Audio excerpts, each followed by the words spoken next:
let's do this. So, instead of doing online classes and stuff, I want to take a step back and let's just talk about online interactions. Because it is a little bit different than we're in person, as you can tell, the way we're doing meetings now and stuff. And I think it's interesting because online has its own special ways of working, and there are benefits, ways of interaction that you can only do online but you can't do offline, and there are interactions that you can only do offline but you can't do online. So it's been interesting to design these online interactions. And well, first of all, I want to talk about, do we start from what we have, the online tools that we have, or do we start with, that ultimate goal, that, the type of experience that we want to give, and then we work our way back? Because that's two very different ways of designing something. And I think they both work, but I think it's important to identify which way you are working first, because if you do both, then it's just going to be a mess when you're designing. And then there are sync interactions and unsync interaction. We'll go into more when we get there. And some of the mindsets that we find that are very key to designing online interactions. 1 year of having to do this. So these will be the things we cover today. And in the end, there's some activities that I like us to all play with. I think it might be fun to try designing some online experience together. Let's see how that, if we have time. So I'm gonna make this. So let's start from here, starting from either tools or goals. So I think these are two very different ways. Let's starting from whatever. I think this is what's usually the case. First, what you want. I want something like this. I want them to be able to, for example, I want our teachers that we support, that they can go online and brainstorm and stir ideas and give group critiques and whatever. So we want this, and that's our goal experience. And we go ahead, look for all the tools that we can find and try to build that experience. So you first have to know what you want, and then you find a tool to help you get there. And this tool might be an online tool, it might not be an online tool. For example, it might be a specific type of camera that helps you capture specific angles of screen that gets you there. So you find all these different tools to do that. And that's the way of doing it. And when you do that, there's actually not only searching for these existing tools, sometimes you build your own tool. If you are capable, some people build their own website to do the specific things that they want to achieve. Some people they code their own app and whatnot. And some of the things that you want to consider, for example, definitely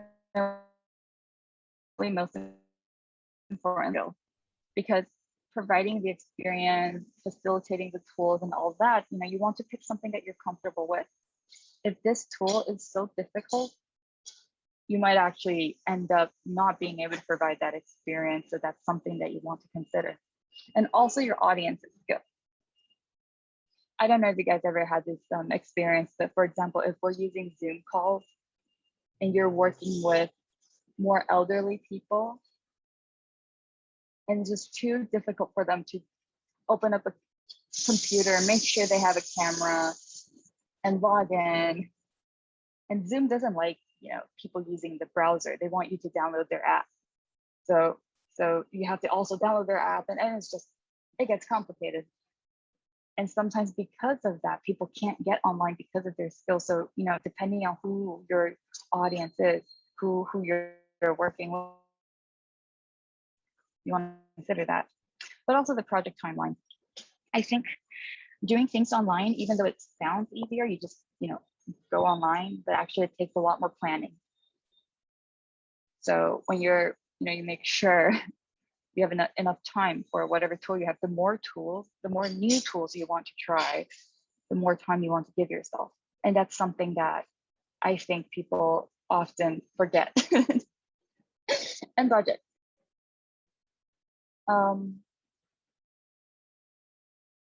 Sometimes, actually the first thing every time the first thing I do every time I look at all these online tools is that I check their pricing first because some of them are very expensive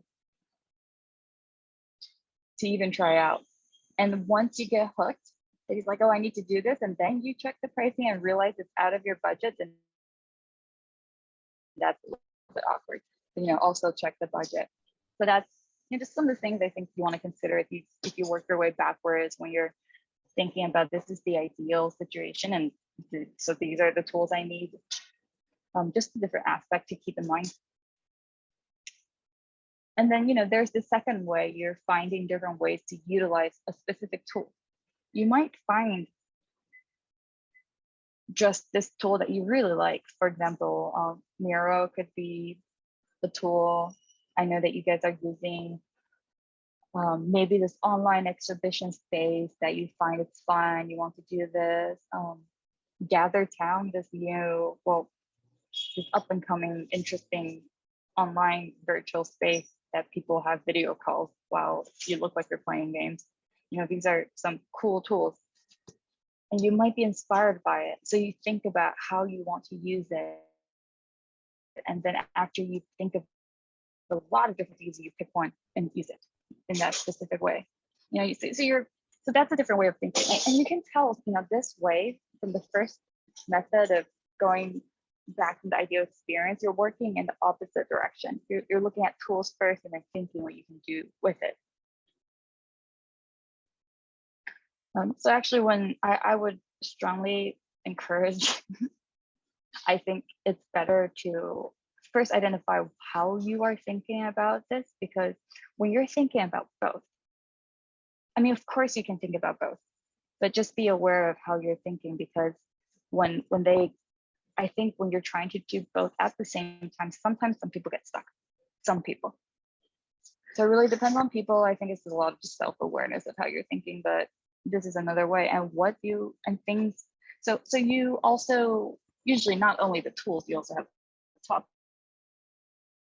right? The topic might be your local community that you're working with. It might be a specific social subject. For example, ocean trash. It might be a social topic that you're working at, but what is that topic that you pair it with the tool and becomes that experience? So when you're brainstorming, I find it helpful when you're pairing them up with a specific topic. So when you're considering things, you want to know if your topic is decided or not, because if you don't have a topic, then you have a lot of things to brainstorm at the same time. And you have to brainstorm how to use the tool. I need to brainstorm what topic it is. And I think it's just nicer. You brainstorm one thing at a time. What is my topic? What is the tool? But of course, I want to also share that that's me. That they need to brainstorm on a lot of different things at the same time, and that's how they find inspiration. So I guess what I'm trying to say is that just my experience, and I hope that you guys can just keep in mind this is not what I'm saying that you have to do it this way. But anyways, if the topic is decided, things that I definitely considered first, and the complexity of end result. So this way of brainstorming and stuff, sometimes I find that I would end up picking, I'll pick this tool and I want to do this and I'll try to achieve that, and then I ended up overcomplicating the whole process. And because I invested so much time into thinking about the whole process, it's hard for me to get back and think about it again. So sometimes it actually gets overcomplicated of how I want to use that tool. So that's something that I keep in mind too.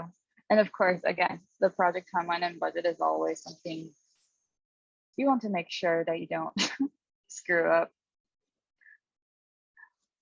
But I think when I think about online interaction, it really is where I start that whole design process. There's two main different directions. something I would like to share, but also let's I mean, why don't we stop there first? Any comments or your own experience that you wanted to share that you had when you were designing your online experience in the past?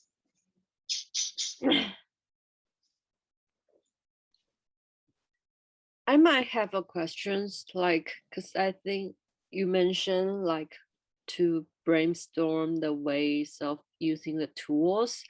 Like, could you explain more about it? Because like, I think if we are not so familiar with the tools, like basically we kind of just like randomly choosing or like randomly using it. And it's like, I think like if we are not knowing like all the function the tools have, it's really difficult to imagine like what kind of other function they could achieve, or how could they help us to achieve the goal. Okay, that's very valid. I think that's something when you're using new tools that you always think. What I do is I use YouTube a lot. You know, just go and learn how to, because they always have these tutorials and or just people showing you how they use it.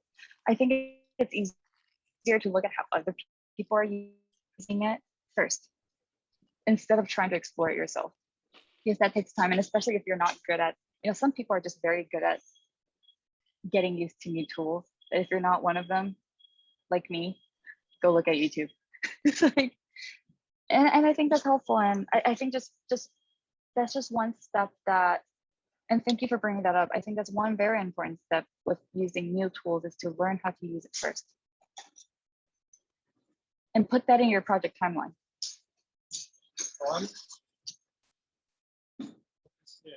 I'm sorry. CCL. Sorry, customer. I mean, never mind. Anyways, just put that in your timeline.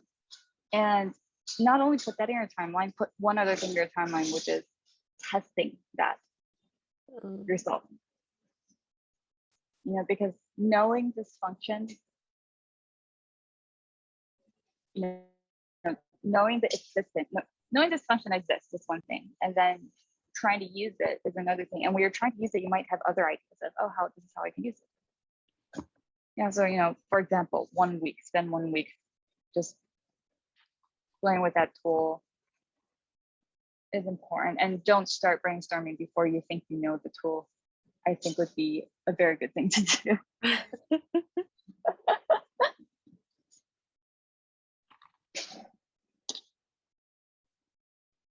But yeah, I'm trying to think. I think Gather Town was a very good example of when we were doing things, because we knew you can move around and you can talk to people that are close to you, but there's actually a lot more different functions. For example, you can design the spaces. I don't know, have you guys used Gather Town before? Do we know what we're talking about? I'm not sure the rest, but yeah, like yeah, we did like use Gather Town before. Oh yes, we did in the topic, but I mean that I confused that is before of that program. Yeah, like in the very beginning of our like project, this residency, we used Gather Town before, but because when we were using it, like some people cannot, I don't know, but cannot get the like a stable internet on it. Yeah, it needs a lot of internet to run. So we just like give up. I see. But for example, you can use their space, but you can also build your own Gather Town space. And there's a lot of function in it. So we spent some time learning about it before we started thinking about what we can do with it. Because even if you have something specific in mind, if they don't have that function, you can't do it. So definitely you want to do that first. Yeah, so I think that's a good example. But also, where am I? Or, but why don't we move on? Because I think this is something that's, it might be relevant to you, it might not be relevant to you, but this is something that we have to keep in mind a lot when we're teaching, is that are we teaching in real time or are we teaching not in real time? And I think when you're sharing something and stuff, it's kind of the same thing, but for now, I'm just calling it either synced or unsynced. So I'll give you guys these slides, or you can just take a screenshot of this, but when synced, it means that everyone is present at the same time. So right now we are doing I need your feedback and I need to talk to you, you're there, right? And usually these are done through, a lot of them is video, but there's also online whiteboards, you have question tools, you have quiz tools, and all these we can use for classrooms. Because mainly I do classrooms. And the biggest difference to me is some of them you need accounts and some of them you don't need accounts. And I think that makes a huge difference, because I think it's just people getting in. If it's easier, it's just better for everyone. But sometimes the ones that need account, they have better functions. So you're making a balance. You're guessing if your audience, for example, this time we all have Zoom accounts, so we know that would work, so we choose Zoom. But for example, if some of us don't have accounts and we don't want to spend the first 15 minutes waiting for everyone to create their accounts, we might want to pick something that doesn't need accounts. So so for example, these are all online things. You have Zoom on the right, but also on the left, for example, if you use, I think this is Line. Some people, everyone has Line in Taiwan. So sometimes when we have meetings with people that are more elderly, we use Line instead. It's just easier because everyone knows how to use it. Or this is Whereby, which is one of the online things that doesn't need accounts. And they all look the same, really, to be honest. So you just kind of pick whatever works for you in your region. And for example, Whereby, I don't know if it's still the case.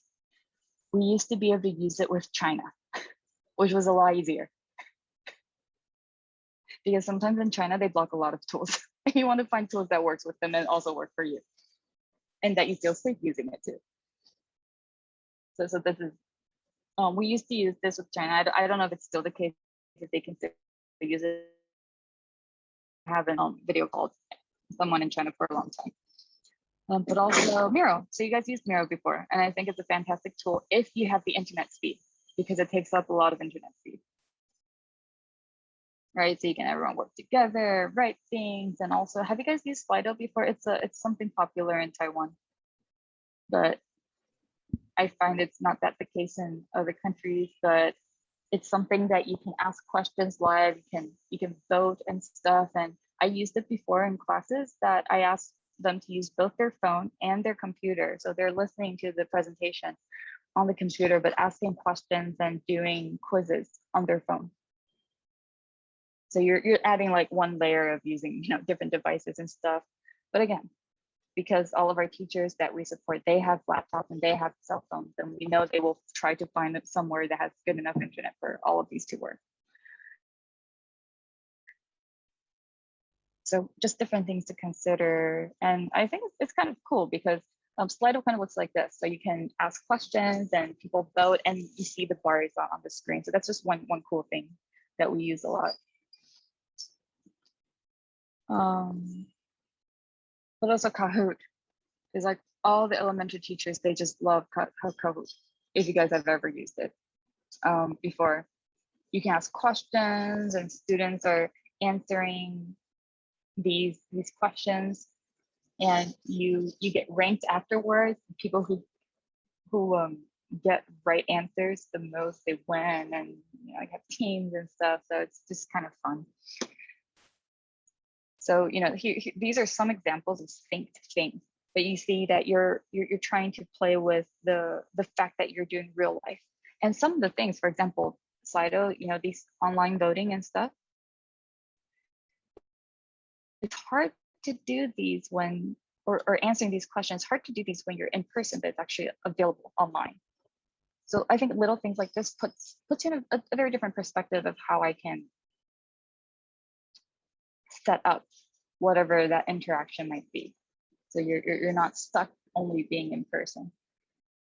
And let's just talk a little bit about unsynced, is when not everyone's present at the same time.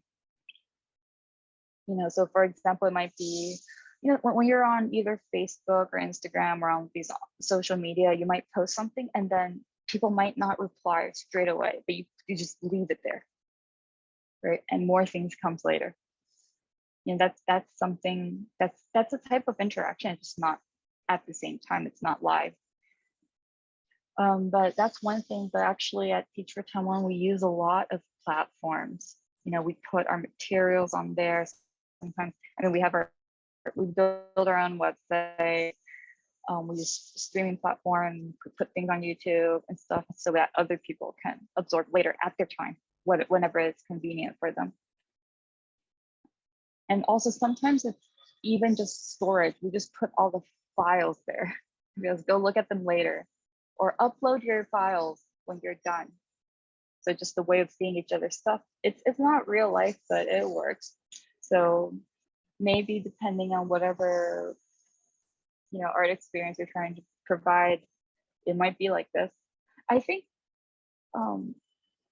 even in person you can do that, right? You know, if I just leave a board and everyone put down their thoughts as you come to my exhibition, you know, that's a type of, it's an on-sync interaction. It's just easy. It's also easy to do online. So for example, this is Google site. I think it's really easy. You just drag and drop whatever you want. So you don't need to really know how to make a website to make a website. And also, this is called Prismatic. It's an online exhibition space. You actually go in and you are like in this 3D space. And you can put your work on it. So you can look at it. We did a poster exhibition on this one. So everyone had their own thing and we put it on this online space and you can go in and look at it. Or I'm sure probably all of you guys are familiar with online storage spaces, but Dropbox, OneDrive, Google Drive, these are all things that you could probably utilize. We utilize a lot at Teach for Taiwan. But yeah, but just some examples of synced and unsynced stuff. And I'm wondering if I should stop here or continue a little bit more before we have some questions and answers.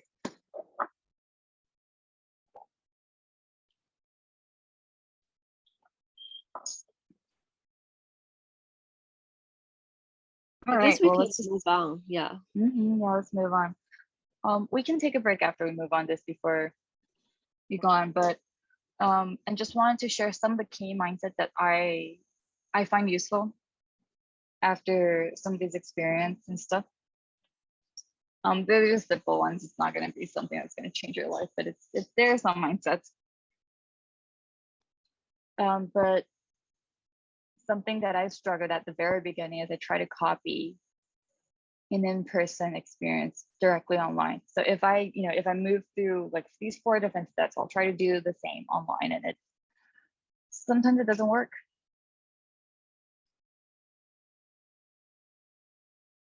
Or sometimes there's other ways to do it online. So for example, trying to figure out what you want to eat for lunch.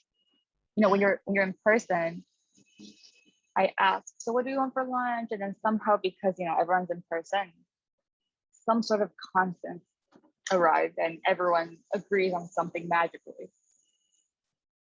But when you're online and you ask, so what do you want to have for lunch? Just like silent, no one wants to say anything. Someone says something and then another person says, I'm allergic to that. And then and then, you know, maybe if it's a Sunday, a lot of restaurants are not open on Sunday, or they're resting. You might not be able to, you might decide on something, but you can't. But if you do it online, you know, maybe you can do a voting and ask just everyone to vote. And that's just one step and you're done. Or maybe you can use Uber Eats and just, you know, send the link to everyone to just pick something and you're done. You know, you just instead of just going into a chat room and saying, hey guys, what do you want to have for lunch? You know, there's a different ways of doing it, and that makes it a lot more efficient, a lot more easier and stuff. So and that's just one small example, but maybe probably everyone can relate is anything relating to the government. You know, when you're applying for an ID card, when you're doing something, sometimes they tell you to, oh, you can do this online, but maybe it's not that easy online because it feels so many steps. You have to wait for a lot of emails and stuff. And a lot of that time is because they literally move something, you know, the process they have when you go to their office online. And just sometimes it works, sometimes it doesn't. So just don't copy it. Think about it before you move it online. And also, I think something that's very important is assume. Even though it might be super easy, but assume that your audience do not know how to use these online tools. Maybe in another 10 years, everyone will know how to use, but we're not there yet. No, so maybe before for us, you know, before we meet up with everyone doing whatever we want to do, we give them tutorials, or we tell them in advance, please register for an account, or whatever that is. So like the preparation for them beforehand, there might be some work for them. Or for example, if we never used Zoom before, or Miro, if we never used Miro before, you know, put some time at the very beginning of each session or whatever event maybe for people to familiarize themselves with those tools. So for example, in Miro, to, hey, you know, use an emoji, draw something with a post-it notes to introduce yourself. And you're warming them up, but you're actually teaching them how to use all these tools. Now do that, just assume that they don't know, because they probably don't. And also assume that they're not paying attention. I think so many people talk about, oh, how do I keep people engaged? How do I make sure they're listening to me? I mean, I mean, they are. I'm sure everyone is listening to me right now, but maybe you're replying to emails on the side. You know, maybe you're just also browsing something. When I say a tool, you want to look it up, and when you're looking it up, you get sidetracked and you're just somewhere else. It happens, and I think it's fine. And you know, I think it's just the standard you have for yourself. So for me, when I set up to start this session, you know, it's like, I'm going to share like 3, 4, 5 different things. And if you can just take one thing that you find is interesting, that's enough. And I hope you actually do take home 1 or 2 things from this session. But it's okay if you don't get the other thing. So what are the things I can do later? I can send you the whole presentation. You can look at it later. And I think that gives up. It's not that all the time that you spend with this session is here. And maybe it's just not, you know, and maybe I only get, for example, I'm gonna give an example. So at least in Taiwan, there was maybe 1 to 2 months that a lot of the students from school, they're just home, and all their teachers are trying really hard to teach them from online. Parents are going crazy, kids are going crazy, the teachers are going crazy, everyone is like dying.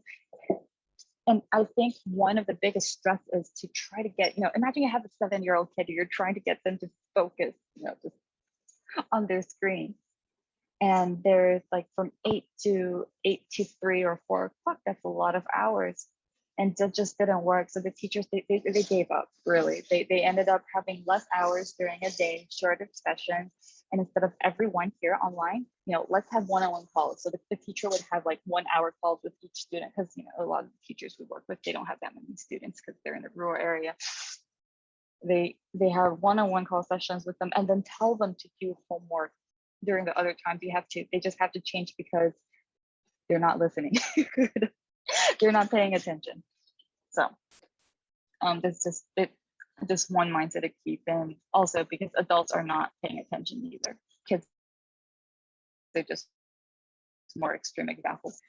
Yeah, and one of the things is to give very clear instructions. I think, again, this sounds obvious, but not unlike in person that you can use eye contact to generate interactions, or it's easy for you to tell who's going to give you interactions. Sometimes it's just easier to define participations and give examples too. So for example, if one of the participation, which I didn't do this time, is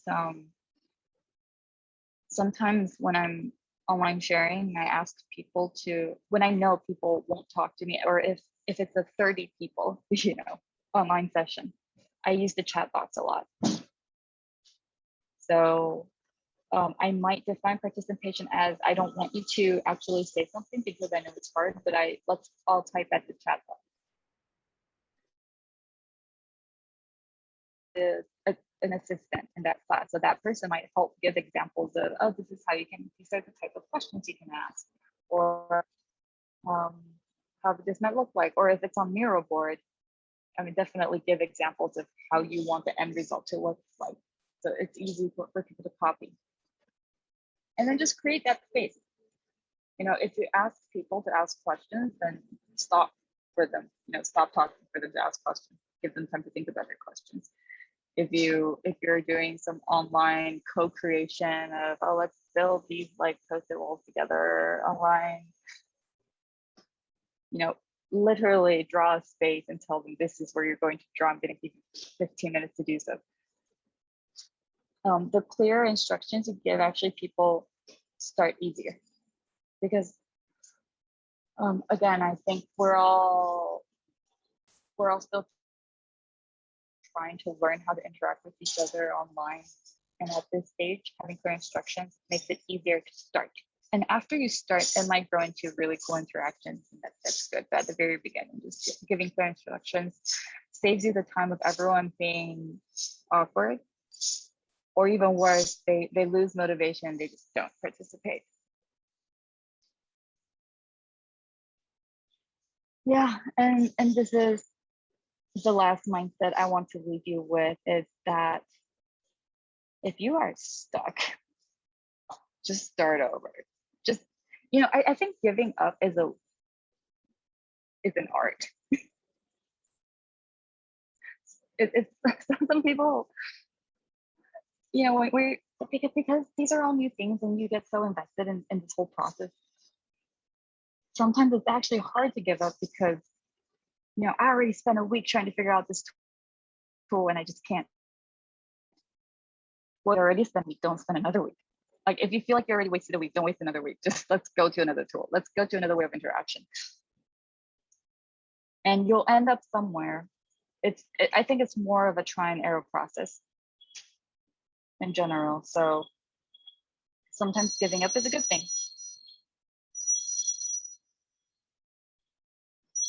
And yeah, and I think those are the different mindsets that I want to leave you guys with.